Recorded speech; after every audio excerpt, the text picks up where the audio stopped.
YouTube, thanks for watching. What I'm reviewing right now is the HJC CL-17 helmet. This helmet that you're looking at right now is obviously the Rally, I think they're calling it Rally, and it's got the high-vis skin. This is a medium helmet, and it fits pretty true to form, to size. I am about a 57 centimeter head, and I fit the medium really well. It's got, I've got a square head, I'm a Caucasian male. And I tried, other entry-level helmets like the Bell Qualifier, for instance, and the medium doesn't fit at all. It's more for round head. So this is great if you've got kind of that square head or that long oval frame. Nice, good, snug fit for me at 57 centimeters. Obviously, this is just one of the skins. They've got a ton of different skins. This Rally kind of color comes in a number of different colors. It's got, I think, red. There's a blue, a silver, different stripes. This is the high-vis, which, although some salesmen will claim that it is reflective, it is not reflective at night. It is just high-vis. So very easy to see during the day, and it also kind of shines nicely at night, but it does not reflect. This stripe is not reflecting car light. It's a great entry-level helmet coming in at the sub $200 range. It's not going to compare kind of your more expensive helmets like Shui or whatnot, the $500, $600, $700, but it's great entry-level. I'm in Canada, so in Canadian dollars this one cost me about $160, I think, and I think they go for around $130 US. So very very decent for what you're getting. This one, I don't know if you can see it here, obviously it's DOT approved, but also Snell 2010. So it is Snell 2010 approved. So for this price, I mean, you're getting quite a bit. My wife also has this helmet in a smaller size and a different skin. She's got kind of the purple and black swirling. They've got the red line, which is kind of like, mech hunter type of style, but I really like this nice clean look for, this one Rally stripe and then the two stripes down the side. Let's talk about venting a bit. On the helmet, venting is really, really good. I'm really impressed with the venting. There's three different, opening, close vents, and then the Venturi exits. So starting at the top of the helmet, you've got one on each side. These nice kind of really easy. Just slide them open. You can do it quite easily with a glove with one finger when you're riding, and that's the top of the head. Right at the brow, you've got a left and right, and it opens up 4 different vents when you slide it to the left and right. And then at the bottom, near your mouth area, you've got an up and down, which opens up 2 very large vents right below your nose, kind of in your mouth level, to prevent fogging. Again, really easy to use. Exit venting, down here in the lower jawline, they've got a metal screened-in vent for exit venting, and then at the back here, 2 more right at the back of your head for exit Venturi venting. Of course, this helmet is tested in an air tunnel, so they say they've got it all worked out so that when it comes out, get the low pressure here, it'll pull the hot air out, and that's what these exit vents are for. The visor, you can see I got a few bug guts on there right now. I've got the clear visor, which is what it comes with. You can buy, I think, 7 or 8 different colors for another 30 or 40 bucks a piece.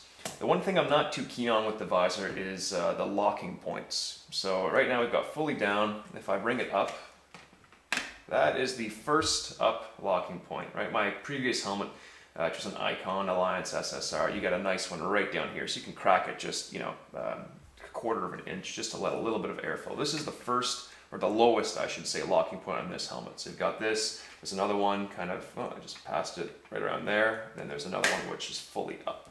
So really you've got 3 points, fully up, kind of mid, another one that's low, and then that's it. It's fully down at that point.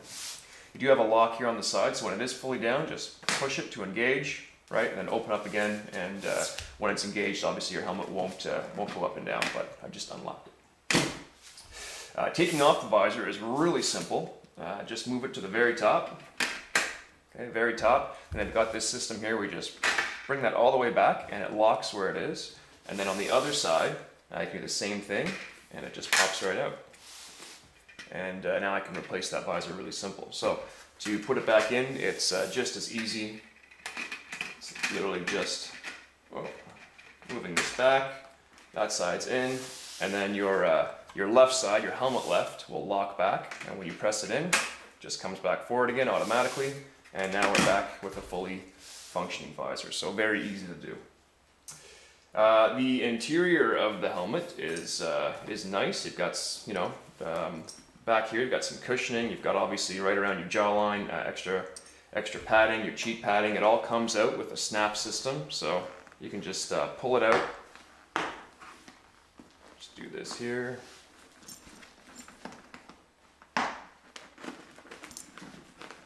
Right, and then it comes right out. So let's see if I can get that in there. Right, so those red snaps, 3 red snaps, they're plastic, and you've got the accompanying ones here with a little plastic insert that kind of goes in underneath the padding to tuck it in and make it easy to do. Really, you know, washable. Everything comes out as well. I won't take it out right now, but it's all just easy snap lock system. As for the chin strap, it's the normal, you know, you've got your 2, I really don't remember what this system's called, but it's pretty much what every helmet uses, right? So in and then out. Then you've got your snap here to loosen up your loose one. The one thing I don't like on here is, you know, most helmets will have kind of a red fabric flap that lets you, you know, when you've got gloves on or something, just kind of pull that away and tighten it. This one just has a little metal protrusion. Well, maybe I'll get a close up here.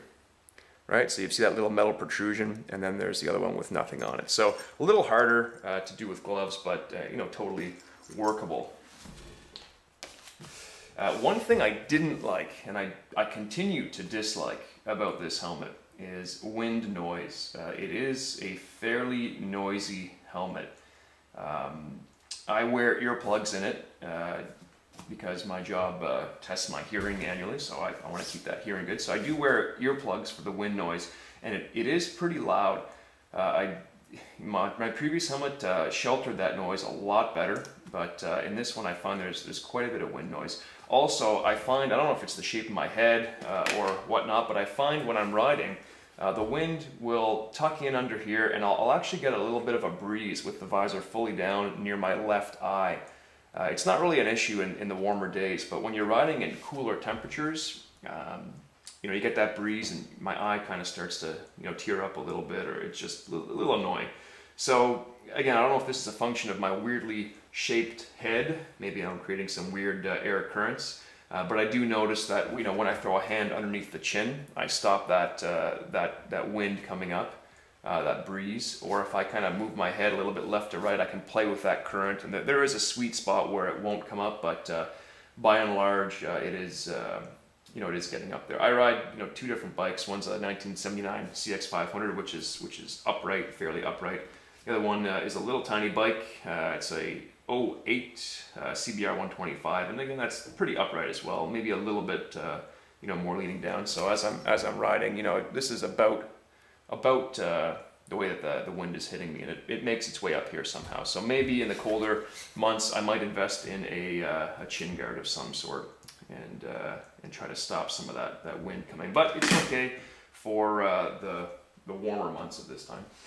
One thing I didn't mention about the visor is it is fully Pinlock, right? So you got your Pinlock system, and it does, mine at least, did come with the Pinlock lens. I have not yet installed it, but it did come with the box. I got this from Royal Distributing, and it was just part of the deal. Although I do know that some other, you know, manufacturers or resellers, I guess, will say that you have to buy it separate. So very easy to install. Again, pop it off, and you can just kind of bend the shield open, throw the Pinlock in, and it should. You know, take away the fog in any riding condition. I do have another video, I believe, installing that Pinlock fog-resistant lens. So you can take a click there and take a look if you want to see that in action. A couple other nice goodies. Comes with a carrying bag, obviously, as most every helmet does. This one has a kind of a carrying strap, I guess, as well. So when you put it in and you tie it down, you can, I don't know, throw this over your shoulder or you know, wear it like a purse or something. I'm not really sure, but kind of, you know, it's a less expensive helmet, so it's a fairly thin bag. You know, it won't protect against much, and it does feel a little thinner than my previous Icon helmet. So I'm not sure what else can be said about this helmet. Again, I'm very happy with it for the price point. Again, about $150, $160 Canadian. It's about $130 US. If you go with the flat black or the solid color, I think you can take another 10 bucks off. But if you want any of the prints, and this is a print, right? This rally print, it will cost you that extra 10 or so dollars. So if you have any questions, go ahead and leave them in the comments. Again, you know, apart from that wind noise and that little bit of a you know, airflow coming up underneath into my eye, those are the only things that I have to say that are bad about this helmet. Otherwise, you know, DOT Snell 2010, sub $200 with I think a pretty nice looking skin. Very happy with the CL-17, and I guess that's it. Thanks for watching, YouTube. Any questions, let me know in the comments. Subscribe if you like this video, and also you can take a look at that other video, how to install your Pinlock, if you did purchase the Pinlock, or if it came with your helmet.